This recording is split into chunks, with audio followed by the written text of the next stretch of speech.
Hey guys, welcome back to the channel. So today we're gonna be putting a cheap Amazon line lock on this 94 Z28. Okay, so what we're gonna do, we're gonna hook up this line lock here. We've already mounted it. It's just a cheap one off Amazon.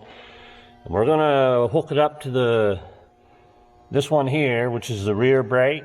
And that way, we turn it on, and then you hit the brakes. And what it does is it only locks the front brakes and not the back ones, and that way you can modulate the brake and then you can roll out.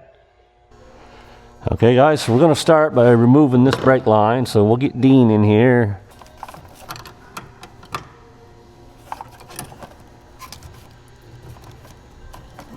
Okay guys, so we got the new lines on. We had to use adapters because none of this stuff works together.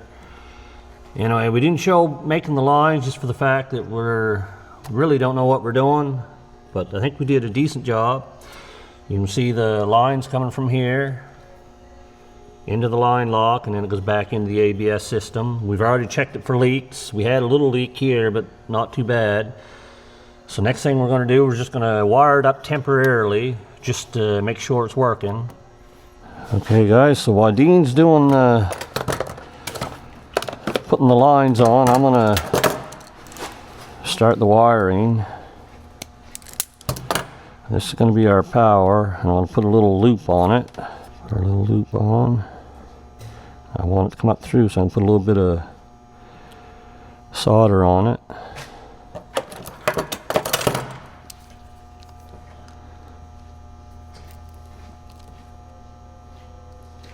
Okay, so we're gonna put a little bit of solder on this, if this is warm enough. And bring our heat shrink up here.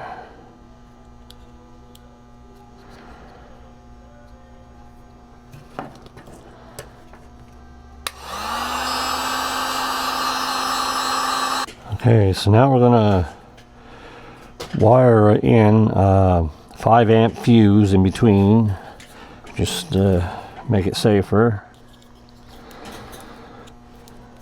Not the best soldering job, but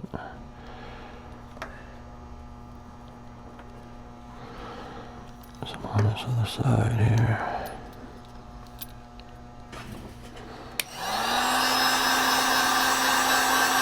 Anyway guys, we got it all hooked up. It's not very professional looking because originally we had it hooked up to this front one, and that's for the rear brakes. We were going to try using it that way because it can be done that way. We didn't really like the way it felt. Okay, so we decided to hook this up the traditional way, and the stores were closed, so we couldn't get new lines. We just had to take the lines we already bent and make them fit. Anyways, we discovered that the master cylinder's leaking, so that's got to all come apart again.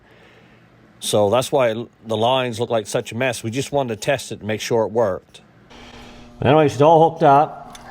And we got the power hooked into this little junction box here, and then the other wire runs into the car to the switch.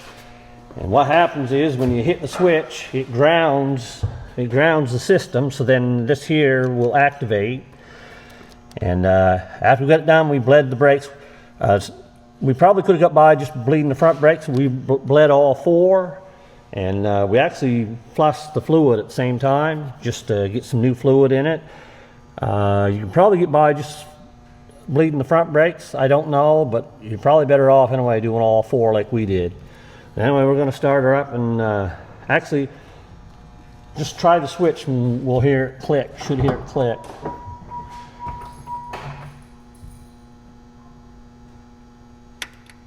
Yeah, you can hear the little click. That means it's activated. So we're going to try her out here in just a sec. Anyway, so we got it all hooked up.